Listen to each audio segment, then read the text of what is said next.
Isang panibagong bagyo na may international name na Haisen ang nagbabadya na naman pumasok ng bansa mamayang gabi o bukas ng umaga.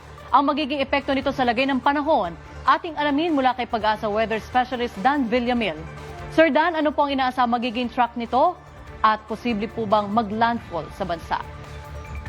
Magandang hapon sa rin at sa ating mga taga-subaybay. Huli na mataan yung sentro ni Bagyong Haisen. Kanina alas 3 ng hapon sa layong 1,205 km silangan ng Visayas.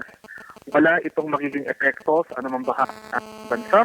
Pero inasan pa rin natin yung mga pagulan na dulot ng southwest monsoon na habagat sa kanurang bahagi ng Luzon. Particular na sa Ilocos Region, Benguet, Zambales, Bataan at sa Tarlac. Kaya sa mga lugar na ito, maghanda pa rin po tayo at maging alerto sa mga banta ng flooding or landslide. Samantala sa Metro Manila at malalabing bahagi na ating bansa, makakaranas pa rin tayo ngayong gabi hanggang bukas sa madaling araw ng mga pag-ulan na dulot ng mga localized thunderstorms. Panandalian lamang yung mga pag-ulan na ito at hindi naman natin inaasahan na magtatagal magdamag.